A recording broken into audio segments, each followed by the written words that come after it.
This is Thank You Mama, weekly lessons from mothers all around the world.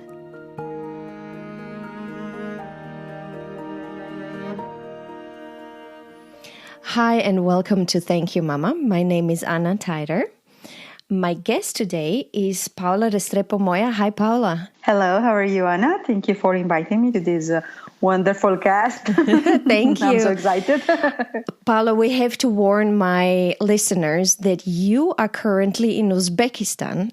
I am in Seattle, and I have a feeling your internet is a little bit flaky. So if we lose you or if you don't hear me, I will try doing my best when I edit, but I just want to warn the listeners that, yes, this is the internet in Uzbekistan. Yes. Okay. It is, and especially in this time of pandemic that everybody is connected to the internet, it gets really slower. So please be patient, and hopefully tonight we can get through the interview without any problem. So, Paola, you are originally from Colombia, and you are an international spa consultant. Do you want to tell us a little bit more about your work? Yes, I'm originally from Colombia. I've been in the beauty business since I was little because my family owns perfumery. So I always been in contact of perfumes and cosmetics and creams. And then I study aesthetics, and my specialization was massage.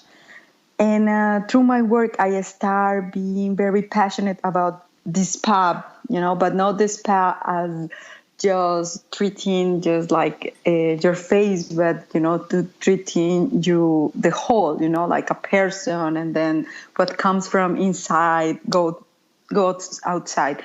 And yes, this been one of my passions, and I've been studying different techniques of massage, beauty treatment, different concepts from healing techniques to surgeries, cosmetic surgeries, and it's a whole work to make us feel better, to work our self-esteem, and it's been there forever. I mean, I cannot wait for the nail shops to open and go there about treatment because it's part of my life. It's who I am, and yeah, this is my passion, really.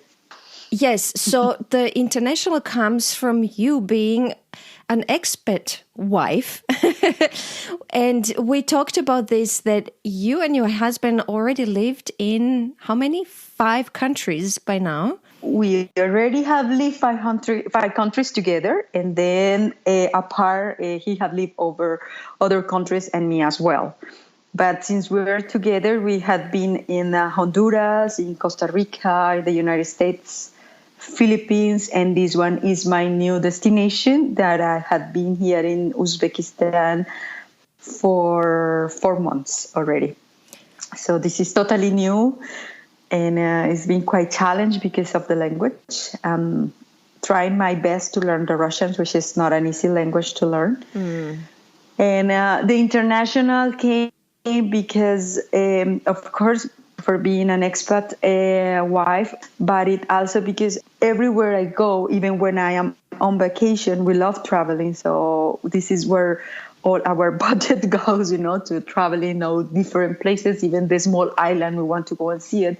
So I decided that part of my business would be to show my clients and my friends, the treatments that they do in other parts of the world. My last treatment where I went for vacation was in Africa. Tell me, Paola, you have a 5-year-old son? And I feel, to be honest, yes. I feel it's very courageous to move to Uzbekistan with a child, a 5-year-old child. What is a life of an expat or expat wife like?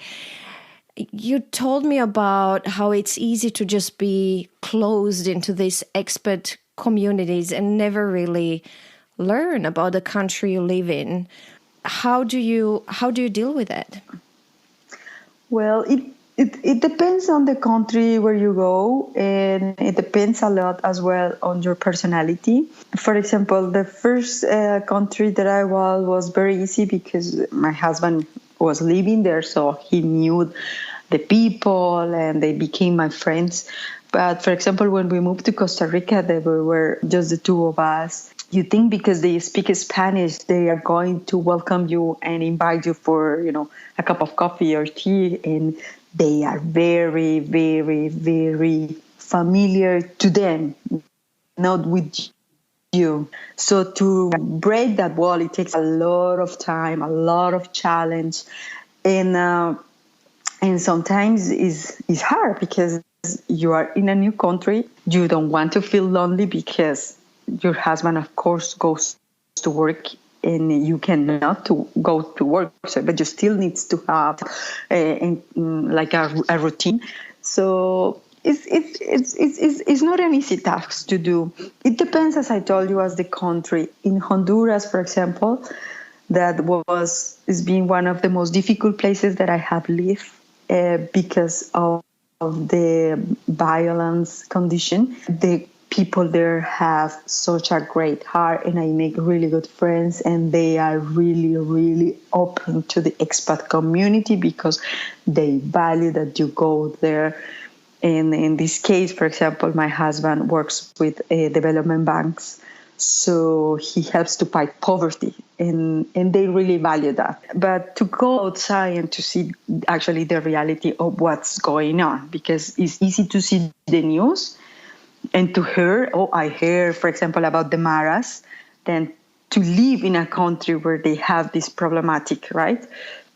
And when you cannot go out walking the street because it's dangerous, when everybody has a bodyguard. And, it's very, very, very challenging. And at the end, for example, for me was like I tried to not watch too much news and try to live my life carefully, but without to be so paranoid, right? Mm-hmm. In the Philippines, the Philippines is more fun. In the Philippines, everything is like a party there. Like people are for the expats. Not really. No. The Filipinos is something that I cannot explain. Is the patient. I have never been in a country with such a patient people. It's like for them everything is okay. For them everything is fine. For them we take pictures for everything. They don't get mad easily. Mm-hmm. They are very slowly on their things. They do very familiar, and it's a way of life totally different. Mm-hmm, mm-hmm. But they are very, very poor, no? And they also struggled with. They are, and there are opposites there. You get to know multi-millionaires and very, very, very poor people, and you see the contrasts when you go on the street or when you take the metro and go outside of Metro Manila. And you see a lot of kids asking for money on the street. And there is another thing. There is a lot of, they try to catch the kids to sell it, right? Mm-hmm. This is something that is going on there. But I was really happy there. I got pregnant there. One of the more challenging times in the Philippines was when I had to leave the Philippines to deliver my son, because he was coming with an abnormality on his foot. Mm-hmm. And we had to take a decision and say, there is no place to treat him here, and this has to be treated as soon as he's born. So my husband stayed and I flew away. And it was hard. It was hard because I was expecting to finish my last months of pregnancy around my husband, and it was not possible. Mm-hmm. But we got through. How is your son? He's fine now. Okay. Good. He's running away. Yeah. So, but it was a really hard test and part of my life at that time. Because when you get pregnant, your dream is that your kid come, like really safe with anything to deal with, like, they cry or whatever. But when they come with this type of abnormalities and you need to deal with this when you're pregnant is tough. You really want your kids to be just fine. Yeah. But we got through and we're happy, and we did what we had to do, and we're very proud parents to have done it that way. Mm-hmm. Apropos proud parents, let's talk about Mama Ruby. Mama Ruby. Will you tell us about Mama Ruby? Mama Ruby. Well, my mom is a very special woman. She's a very strong character, very sensitive, a very loyal person, reliable. When I say a strong character, I think I get that from her. I don't have. Are all women in Colombia very strong? Is it one of these cultures where women are very strong? I would say yes, and as well, it depends on how you've been educated, right? Mm-hmm. So I think you could find everything everywhere. Yeah, of course.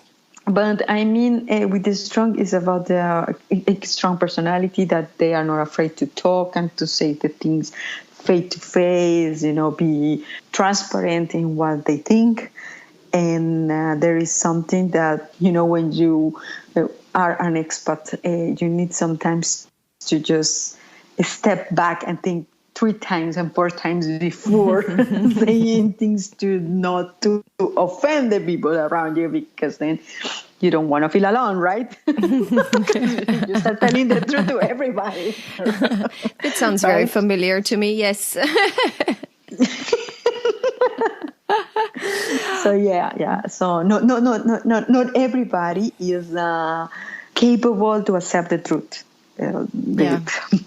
As it is, Yeah.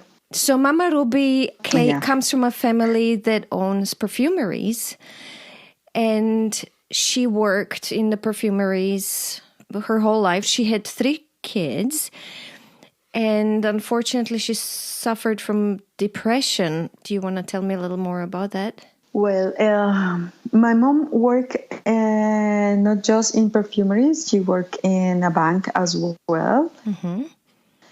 And when she was about to divorce, she started to getting more to the family business.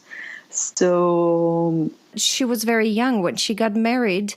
She was 19. She was 19. Yes. Mm-hmm. She was 19. And my parents come from a very, very humble families, so they really have to work hard to have their education. So they provide their own educations themselves. So they work and they study. Nobody paid for that. Mm-hmm. And they had worked all their life, and my mom as well. And it's very interesting, but my mom was not raised by my grandparents, but by her grandmother. Mm-hmm. And she was a very, very strict lady. And through the years, and because of the circumstance and the process of divorce, she got depression. And it was very, at that time, because it happened in 1999, it was still a taboo, but not as before. Mm-hmm. Right? Mm-hmm. And back then it was like, what's going on? She started, having, panic attacks that we didn't recognize that it was like a panic attack. The heartbeat was racing, and she was vomiting. Their hands were sweating and feet. And when you are 18, is that you don't conceive and you don't understand what's going on. And then you receive a phone call from your father. You need to. I was living in Canada back then. You need to go back because your mom is very sick. And I couldn't understand because I didn't have a doctor that was telling me this is what's going on. Mm-hmm. So I went back to Colombia, and it was very difficult. My mom would cry the whole day, and she couldn't stay alone. So mm-hmm. It was really, really difficult for all her children to see this strong lady that wake up early in the morning and do things and go back to work and do exercise to suddenly they from one day to another she doesn't want to go out of bed and everything that she eats she throws up. So we start taking her to everybody, every single doctor that they will tell us, every healing person that they will tell us, we will take her. And until one day she had a doctor that was her client, and you have a depression and you need to discuss. And for everybody it was like psychiatrist, and we couldn't understand why. When she visited the psychiatrist, so yes, you have depression and you need to start taking medication and you need to rest and sleep as much as you can.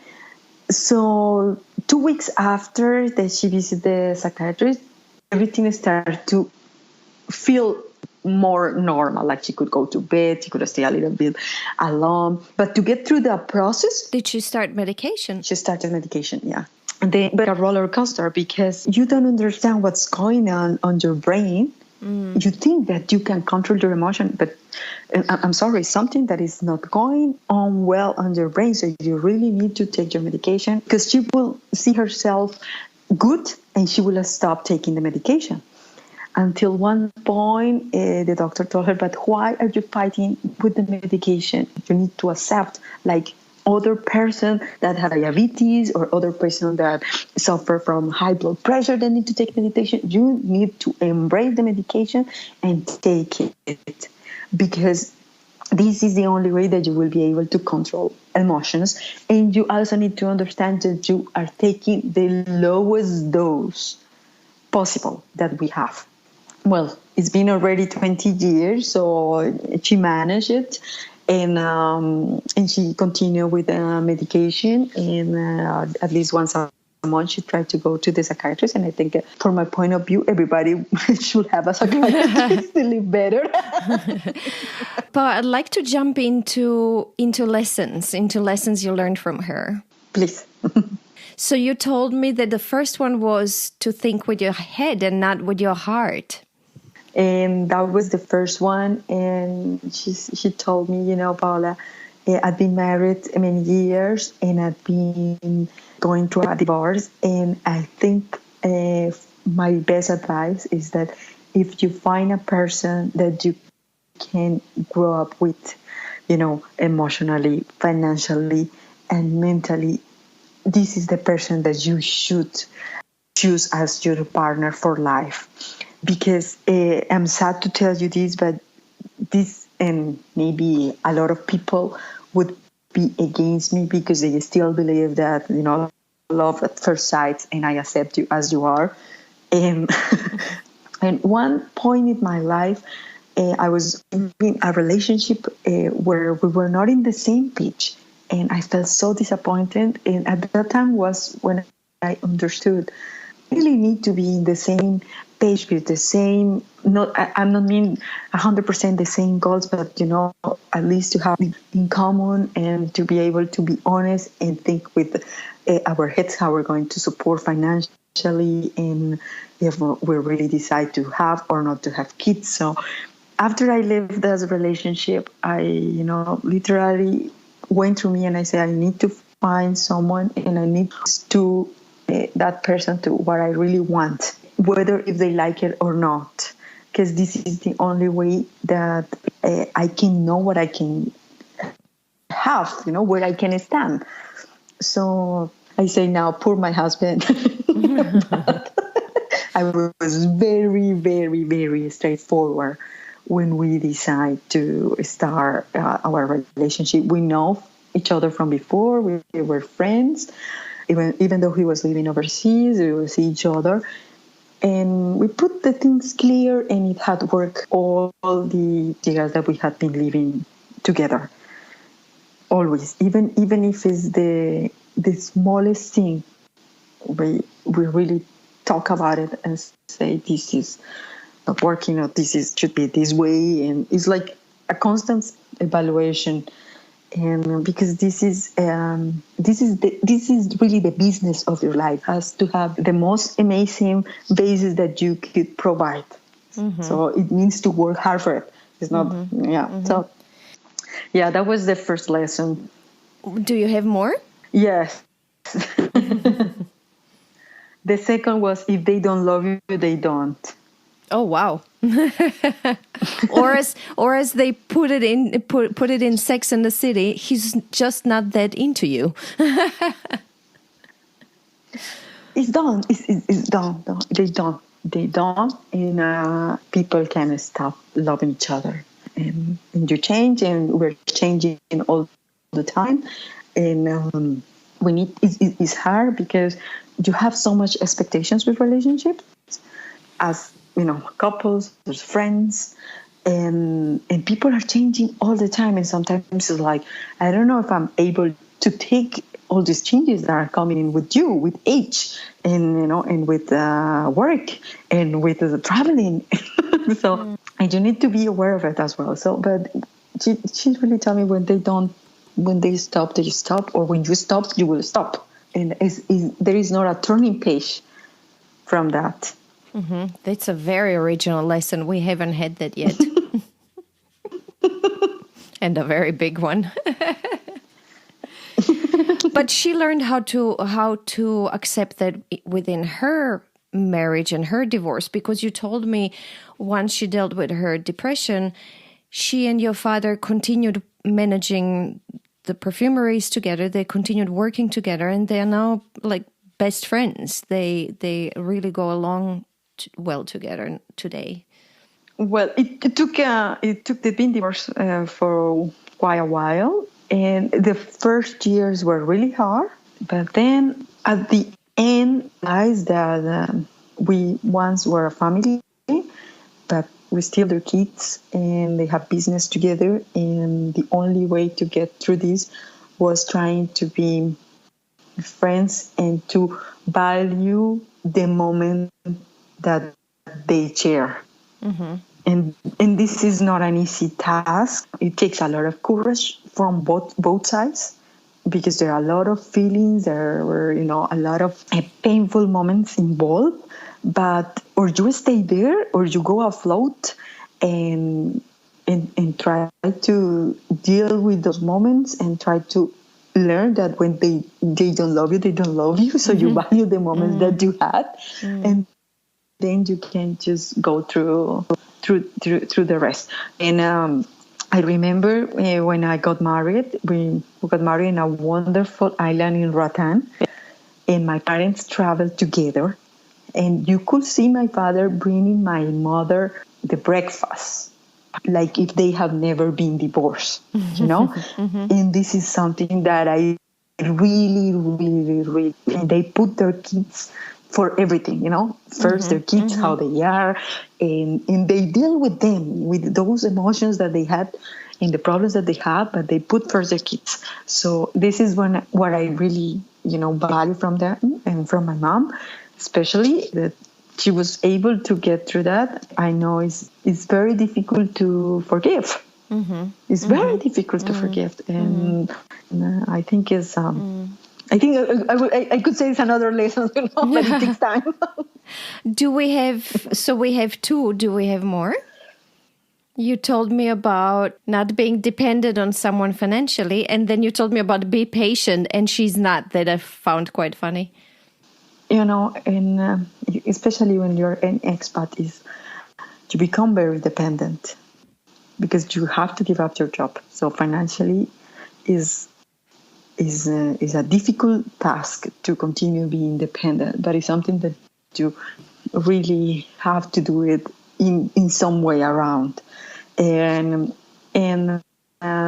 But it's not just independent financially, but independent to be able to have your own life, your own routine, your own way of living, and your own hobbies.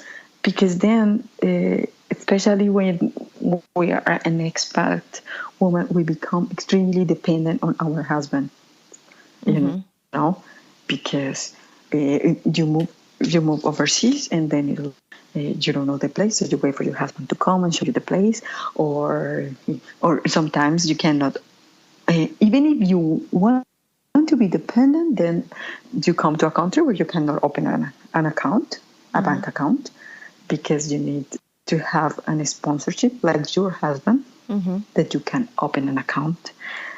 Or in another countries where you cannot talk to men because only men to men can talk.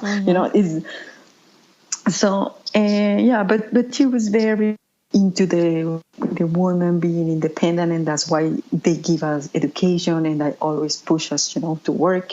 And she was like, nothing comes for free. We are raising two women here, and we want you to be independent, to be able to manage your money, to say, I want this, I can buy it. I want to go this place, you can go. Because we've been trying so hard to give you things so you don't go through difficult moments. So you need to stand on it.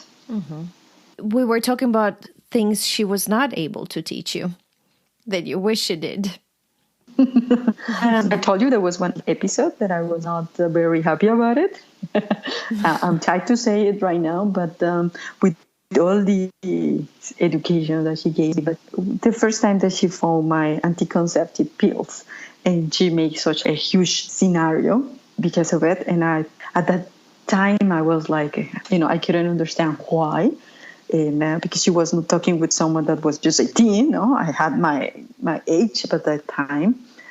And I have lived overseas alone, and suddenly I got this. And I was expecting something like, oh, I'm glad, or do you need help, or that's really good for you, for your, a system, or would you consider to see someone else to check up, especially that. And instead, she threw a big scene. Yeah. She threw a big scene. And I want to understand that at that point, she realized I was not a baby anymore. Right? Because what else can I say? My baby's having sex. It's interesting in how many interviews this comes up as a thing that women wish their mothers talked to them about and educated them about. Yeah, because, they educate you in many things. But this is, and it's important to do it well and properly. And I think, if I have heard from someone that their moms have teach you this, I think I can recall just one person that told me my mom took me to the gynecologist to get contraceptives.